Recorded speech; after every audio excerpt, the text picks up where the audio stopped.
نحمده ونصلي على رسوله الكريم اما بعد فاعوذ باللہ من الشیطان الرجیم بسم اللہ الرحمن الرحیم۔ محترم اسلامی بہن بھائیوں، السلام علیکم۔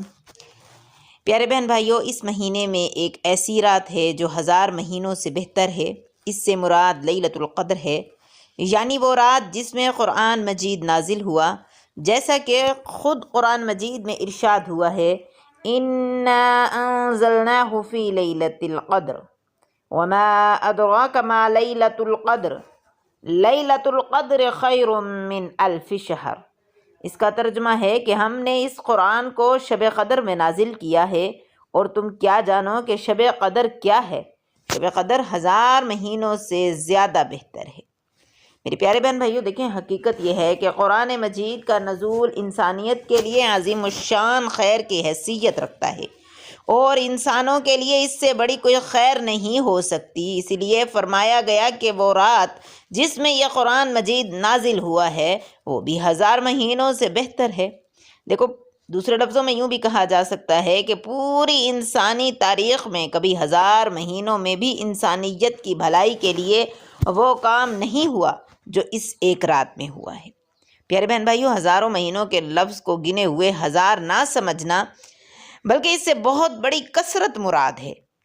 چنانچہ اس رات میں جو اپنی بھلائی کے لحاظ سے 1000 مہینوں سے بھی افضل ہے، جس آدمی نے اللہ تعالیٰ کی عبادت کی اور اس سے لو لگائی، اس نے بہت بڑی بھلائی حاصل کر لی، کیونکہ اس رات میں بندے کا اللہ کی طرف رجوع کرنا یعنی معنی تو رکھتا ہے کہ اسے اس رات کی اہمیت کا پورا احساس ہے، اور وہ یہ جانتا ہے کہ اس میں اللہ تعالیٰ نے بنی نوع انسان پر یہ کتنا بڑا احسان کیا ہے کہ اپنا کلام اس پر نازل فرمایا ہے۔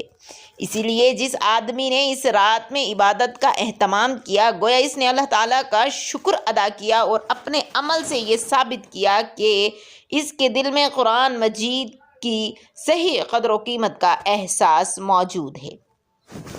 میرے پیارے بہن بھائیوں، لیلۃ القدر کی تلاش میں حکمت کیا ہے؟ اس مقام پر یہ بات سمجھ لینی چاہیے کہ لیلۃ القدر کے متعلق یہ وضاحت نہیں کی گئی کہ وہ کون سی رات ہے۔ نبی اکرم صلی اللہ علیہ وآلہ وسلم نے جو کچھ بتایا ہے وہ بس یہی کہ وہ رات رمضان کے آخری عشرے کی طاق راتوں میں آتی ہے، یعنی وہ رات 21ویں بھی ہو سکتی ہے، 22ویں بھی ہو سکتی ہے، 23ویں بھی ہو سکتی ہے، اور 24ویں بھی ہو سکتی ہے۔ وہ آخری عشرے کی طاق رات ہے۔ یہ فرمانے کے بعد اس بات کو بغیر تعین کے چھوڑ دیا گیا کہ وہ کون سی رات ہے۔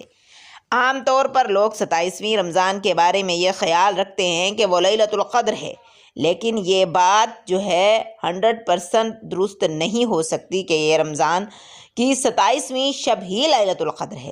البتہ جو بات تعین کے ساتھ کہی جا سکتی ہے وہ فقط یہ ہے کہ وہ آخری عشرے کی کوئی طاق رات ہو سکتی ہے۔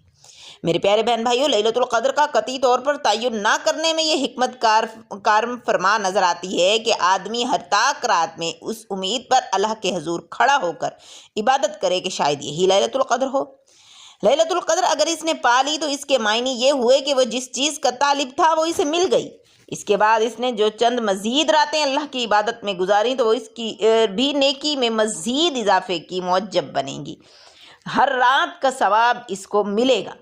اس مقام پر ایک اور بات بھی ذہن نشین کر لینی، کیونکہ ساری دنیا میں رمضان کی تاریخیں ایک نہیں ہوتی اور ان میں رد و بدل ہوتا رہتا ہے۔ اس لیے یہ بات یقین سے کہنا مشکل ہے کہ کس آدمی کو واقعی وہ اصل رات میسر آ گئی ہے۔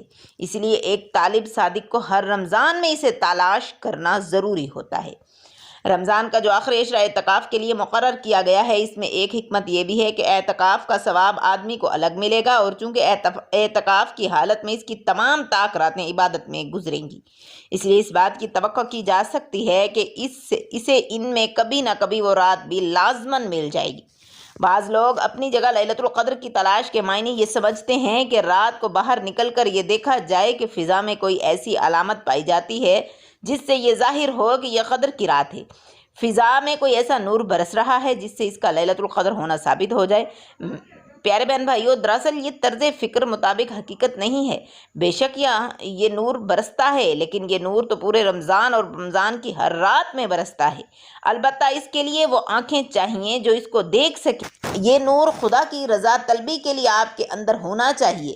بھلائیوں کے لیے آپ کے ذوق شوق میں اور عبادات کے لیے آپ کے خلوص و اہتمام میں اور فی الجملہ آپ کے ایک ایک فعال میں برسنا چاہیے۔ میرے پیارے بہن بھائیوں، نبی اکرم صلی اللہ علیہ وآلہ وسلم نے فرمایا جو اس رات کی بھلائی سے محروم رہا وہ بس محروم ہی رہا۔